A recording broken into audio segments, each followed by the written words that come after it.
Friends, alpana રસોડામાં તમારું સ્વાગત છે। આજે આપણે બનાવવાના છે મિલ્ક પરોઠા, જે દૂધથી લોટ બાંધીશું અને મિલ્ક પાવડર નાખીશું। તે બાળકોને ખૂબ જ ભાવે છે, ટેસ્ટી લાગે છે। તો એવા હેલ્ધી એવા પરોઠા આજે આપણે બનાવશું। તો રેસીપી જોઈએ। તમે મારી ચેનલને સબસ્ક્રાઇબ કરજો, લાઈક કરજો અને શેર કરજો।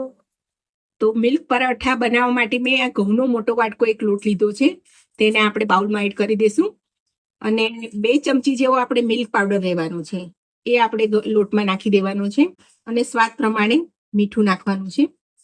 અને આ મેં દૂધ હુંફાળું કરી લીધું છે, થોડું હુંફાળું ગરમ કરી લેવાનું અને એનાથી આપણે લોટ બાંધવાનો છે। તો આ મિલ્ક પરોઠા એકદમ ફરસા થાય છે। બાળકોને જો નાસ્તામાં આપ્યા હોય તો છુંદો પરોઠા કે એમને લુખા પરોઠા પણ એકદમ ટેસ્ટી લાગે છે। તો આ પરોઠા એકદમ હેલ્ધી છે અને ખૂબ જ ટેસ્ટી છે। તો આ રીતે દૂધ નાખી આપણે થોડું થોડું અને લોટ બાંધવાનો છે। મારે થોડાક દૂધની જરૂર હજી પડશે, તો હું ફરીથી બીજું લઈ લઉં છું। તો ફરીથી આપણે અડધી વાટકી દૂધ લીધું છે। આપણે એનો રોટલી કરતાં થોડું કઠણ લોટ બાંધવાનો છે। તો આપણો લોટ હવે આટલા દૂધથી બંધાઈ ગયો છે। તો આપણે એક મોટું બાઉલ લોટ લીધો હતો, તો એની સામે એક આખી વાટકી ભરીને આ દૂધ લઈ લઈશું, તો આપણો લોટ એકદમ પરફેક્ટ બંધાઈ જશે। લોટ રેડી થઈ ગયો છે, આને આપણે થોડીક વાર રેસ્ટ કરવા 10 મિનિટ રાખી દઈશું। તો 10 મિનિટ થઈ ગઈ છે, તો આપણો લોટ એકદમ સેટ થઈ ગયો છે। હવે એની પર આપણે અડધી ચમચી ઘી નાખીશું અને એને સરસ રીતે કૂણવી લઈશું।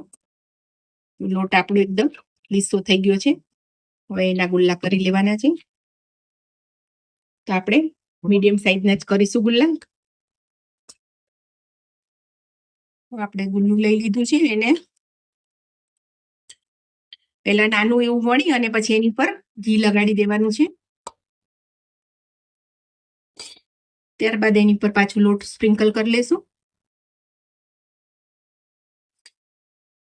ફરીથી અહીંયા ઘી લગાડી દઈશું, ફરીથી લોટ નાખી અને આપણે વાળી દેવાનું છે। અને એના આપણે ત્રિકોણ પરોઠા તૈયાર કરશું। આ પરોઠા એમને પણ ખાવાની મજા આવે છે, ચા સાથે પણ સવારે બ્રેકફાસ્ટમાં પણ બનાવી શકાય છે। અને નાના બાળકોને આપણે લંચ બોક્સ આપીએ તો એમાં આવા પરોઠા સાથે છુંદો, અથાણું કે કોઈ પણ શાક કે આપીએ તો એ લોકોને બપોરે ઠંડા ખાવાની ખૂબ મજા આવે છે। તો આપણા પરોઠા વણીને રેડી છે। તો આપણે તવી મૂકી દીધી છે અને ગેસ ચાલુ કરી લીધો છે।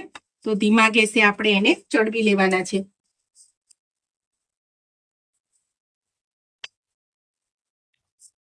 તો થોડું થોડું ઘી લગાવી અને બંને બાજુથી સરસ શેકવાના છે।